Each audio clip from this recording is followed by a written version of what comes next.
बहन जी railway station तक चलोगी क्या? हाँ साहब चलूंगी, बैठिए। अरे ये तो मेरी पत्नी है अनुष्का। आज इसकी हालत क्या हो गई है? इसने सफेद साड़ी पहन रखी है, लेकिन ये तो मुझे छोड़कर चली गई थी। अरे क्या हुआ साहब, बैठिए ना। हाँ हाँ बस अभी बैठता हूँ।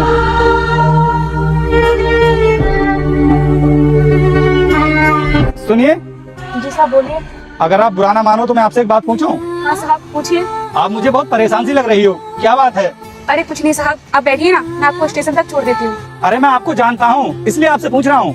क्या साहब आप हमें जानते हैं? अरे साहब आप हमें कैसे जानते होंगे? हम तो एक मामूली से रिक्शा चलाने वाले हैं और आप तो एक फौजी हो, फिर आप मुझे कैसे जानते हो?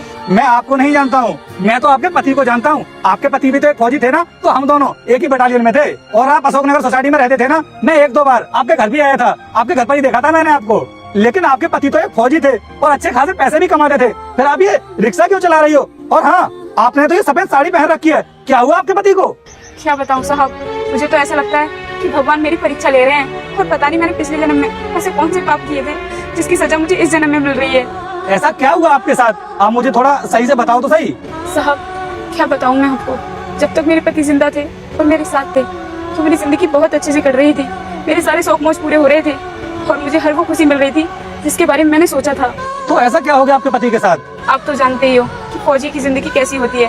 वो लोग अपनी जान को हथेली पे रख के ड्यूटी करते हैं। मेरे पति भी ड्यूटी कर रहे थे, तभी आतंकवादियों ने हमला कर दिया और मेरे पति देश के लिए शहीद हो गए। क्या आपके पति बॉर्डर पर शहीद हो गए? तो इसका मतलब उनकी बॉडी तो आपके घर आई होगी? नहीं साहब, उनकी बॉडी घर पर नहीं आई, आतंकवादियों ने मारकर अपने साथ ही ले गए। अरे मैं तो उनका चेहरा भी नहीं देख पाई। तो फिर तुमको ये सब बताया किसने था कि तुम्हारे पति बॉर्डर पर शहीद हो गए? मेरे पति के जो बड़े भाई है ना, उन्होंने मुझे बताया था कि तेरा पति अब इस दुनिया में नहीं रहा, वो देश के लिए शहीद हो गया है। जब तुम्हारे पति के बड़े भाई हैं, तो तुम ये रिक्शा वगैरह क्यों चला रही हो? क्योंकि रोहित तो काफी अच्छे परिवार से था, उसका परिवार तो काफी अमीर भी था, और उसके जो बड़े भैया थे वो तो किसी बड़ी कंपनी के मैनेजर भी थे। तो फिर तुमको ये रिक्शा वगैरह चलाने की क्या जरूरत है? तुम तो आराम से घर बैठ कर खाओ। साहब वो कहते हैं ना, पति के गुजर जाने के बाद दो रोटी चैन की नहीं मिलती हैं। जैसे ही मेरे जेठ जी को पता चला कि मेरे पति बॉर्डर पे शहीद हो चुके हैं, तो उन्होंने अपना असली चेहरा मुझे दिखाना शुरू कर दिया। वो मुझसे बहुत काम कराते थे और मुझे ताने भी देते थे। और हमारे घर में जो नौकरानी काम करती थी ना, उन्होंने उसे भी निकाल दिया और वो कह रहे थे ये पड़ी पड़ी मुफ्त की रोटियां तोड़ रही है, घर का सारा काम यही करेगी। वो मुझसे सारे घर का काम करवाते थे, यहाँ तक कि अपने कपड़े भी मुझसे दिलवाते थे।